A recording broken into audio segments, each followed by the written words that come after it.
最后碰见了一位神秘人物，你们明天看明天的节目，我去跟神秘人物搭讪，我说您好，67分钟跑得真棒，但是我有点脸盲，请教您怎么称呼？对方说了，B。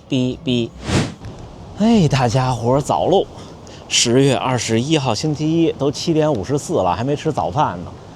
人的生物钟还是挺可怕的。就今天没有晨跑，然后正好我们来东京站回去，早饭时间放得晚，就觉得特别饿。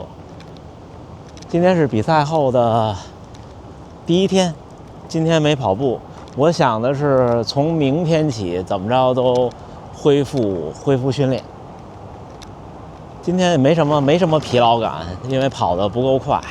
我们走这边，这条路就是东京马拉松最后冲刺那条路，最后1公里多一点，都是这种砖在中间，两边都是观众。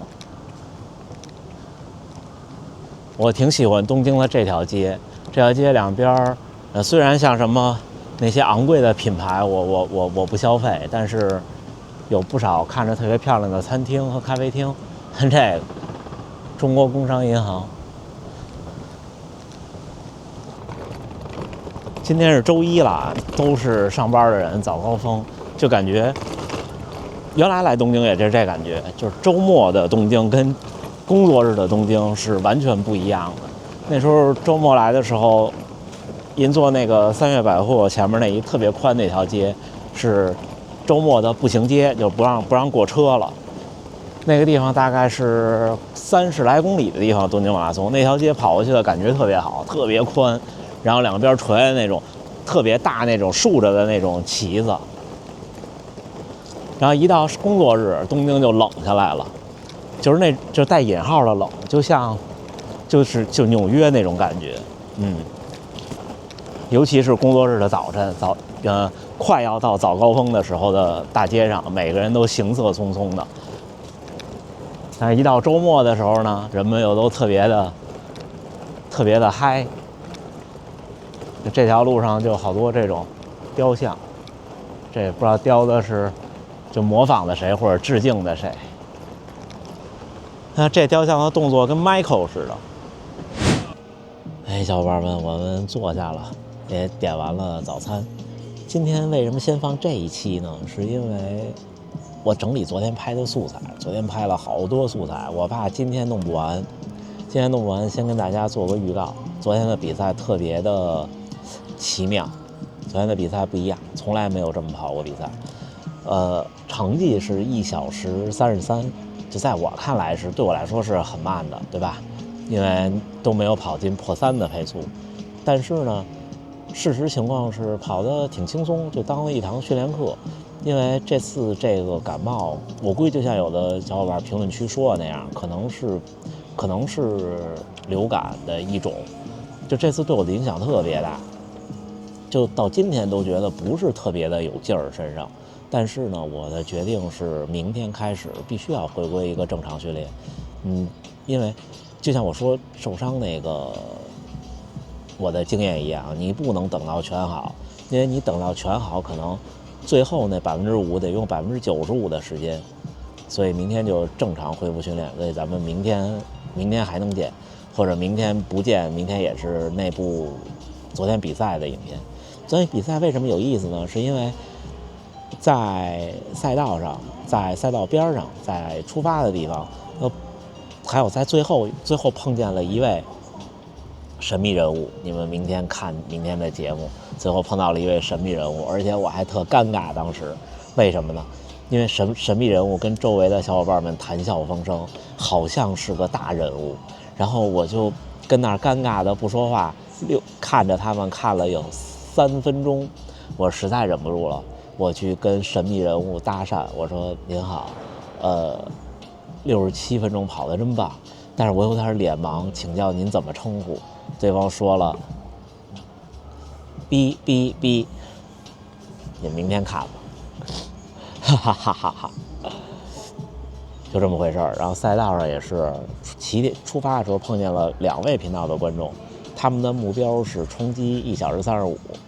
因为我当时其实还没有目标，我说那就试试一起跑吧，因为我估计我也差不多就是那样。如果我轻松跑的话，我轻松跑就不是那种很轻松的半马训练的话，差不多就是1小时30多。我说那就来吧，然后就一起那么跑，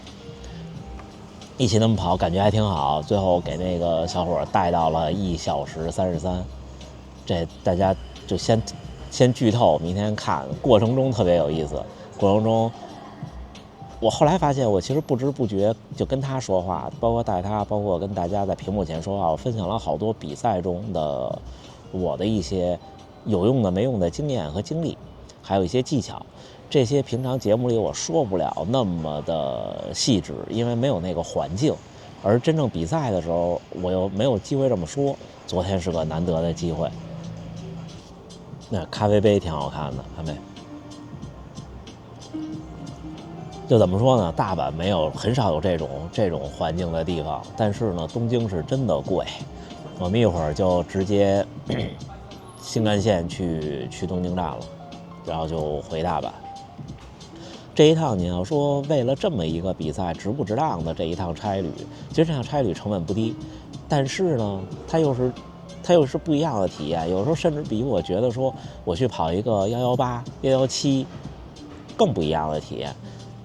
我觉得还是值得的，只不过就是因为最近工作又是有不小的压力，各种事情在找到你，然后加上这段时间生病，我虽然是个理科生，但我老说我是个特感性的人，我是挺容易被周围的环境所影响的。然后像我跟家属2个人呢，又是那种就过于的，就是处事又过于理智。就导致呢没有那种很疯狂的或者很能互相带动的那种情绪价值。有时候一旦比如他遇到点什么事儿，或者我遇到点什么事儿，或者说这段时间累了身体不好的时候，可能就觉得过的这段时间比较沉闷比较消沉，这也是一个缺点，就活得不那么潇洒。但是也还行。频道越来越好，就像今天我回复小伙伴的一个评论是周末的会员视频，然后我特别有感慨，就是做自媒体，有人说像我比较实在，比较真诚，我同意的，我很实在很真诚的，我可能在镜头前跟各位比跟其他人都真诚。但是自媒体也不能免俗，有的时候是肯定是希望能盈利的，能商业化的，但是商业化的路上呢，就免不了的可能会对节目本身的内容有一些影响。这就像你说以前电视台播电视剧中间插广告，但是不一样的是，电视台在那个年代看电视台的电视剧是没有选择的，它有垄断性，但是现在自媒体没有。我可能做了一件商业化的事儿，屏幕前可能就会丢失几位、10几位、几百位的观众，这都有可能。所以我特别记得去年的时候，刚开始做会员视频，我发出去的第1期的时候，当时心里特忐忑，第2天都不敢打开后台看评论和弹幕，还有私信，我就怕全都是一片骂声。就像这期会员节目，我一开始也说，我说，我不一定真的能每一次都分享很多干货，甚至有的时候会员视频的内容都不如平时的内容做得好，这是我承认的。可能这就是有人说，自媒体其实就是就跟演员呀什么的，其实没什么区别，就是更多的靠运气和贵人扶持。对自己的能力不是最重要的。我承认我身上可能会有一些，比较善于在镜头前表达的特质，但是像我这样的人千千万万，比我强的人多得去，多得多，对吧？